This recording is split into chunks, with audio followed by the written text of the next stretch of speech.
Hey guitarists, Devin here from Hope Community Church.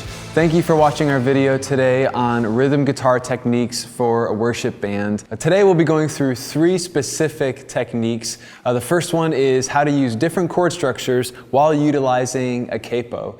And the second is preferred guitar effects. And the third and final point will be who to follow in the band when playing. Now in this video, we're going to be using songs to show the techniques, so follow along and I hope you enjoy.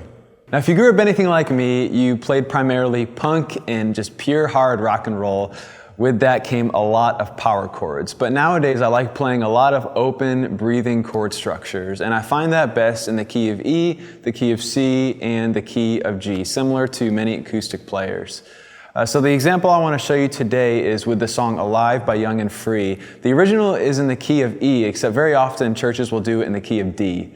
And so I'm actually able to use the C chord structure with a capo on the 2nd fret to play that song. So listen along and you'll see how I play it.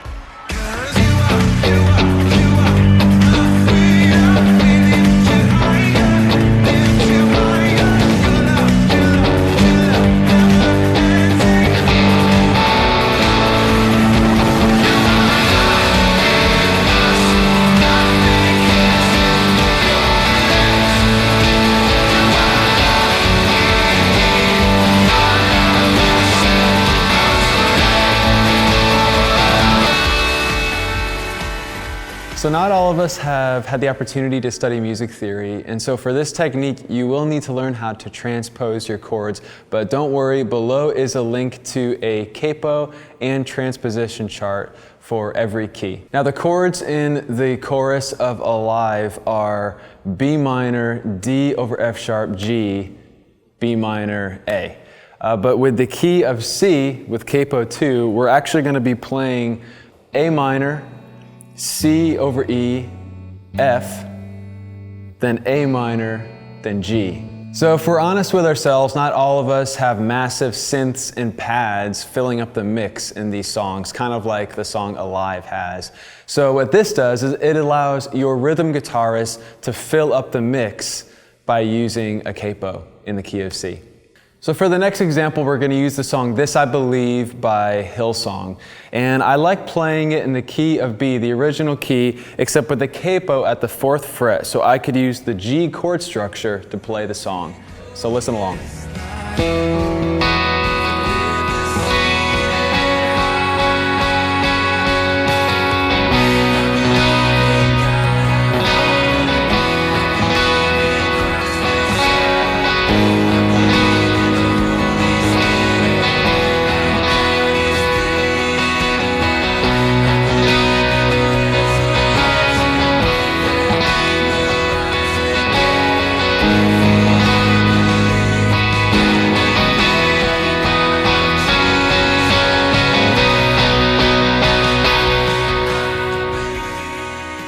So sometimes for rhythm guitarists, they're lost on what to do if they're playing a song in the key of F or F sharp. But for those, I will always use a capo and play in the key of E. So if we're playing in the key of F, I'll put capo 1 and simply play in the key of E.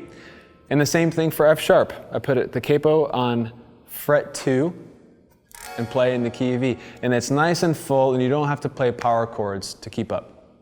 When it comes to rhythm guitar, not everybody thinks of using guitar effects for playing, but for myself personally, I actually really enjoy using a dialed-in delay and reverb. It gives it a pad feel underneath your playing. So I'm just going to show you some examples right now. For that last example, Alive, I used a quiet dotted eighth delay and also a quiet reverb underneath that. So I'm going to show you my signal clean, and then I'm going to show you with the delay and reverb engaged, and you'll see the awesome effect that it has on your rhythm playing. Okay, so here is my signal without delay or reverb engaged.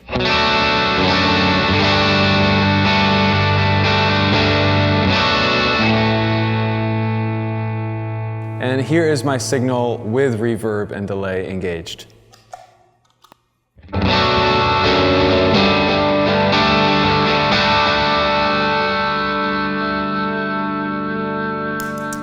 You may barely notice the difference, but when changing between chords, it does a great job filling up any potential empty space. But the delay and the reverb, like I said, add a pad effect to what you're playing. So I always encourage guitarists to use a light delay and a light reverb underneath their rhythm guitar. So the final point of the video is about who to follow when playing rhythm guitar. What's cool about a bassist and a drummer who are proficient in their instrument is that they know to follow each other. The bassist will hit where the kick or the snare are hitting on the drums. And for rhythm guitarists, we need to have a person or persons to follow when it comes to playing. So I'll try to stick with the bassist and the drummer. I'll consider my rhythm guitar an accent note to the hits on the drum, or when it comes in with the bass, give the bass a little more growl with my overdrive and distortion. So what's interesting about the song Alive is that there's a lot of pushes rhythmically, and the bass guitar follows that essentially the whole song. And so when I came out on the pre-chorus, I decided to follow the bass in those pushes.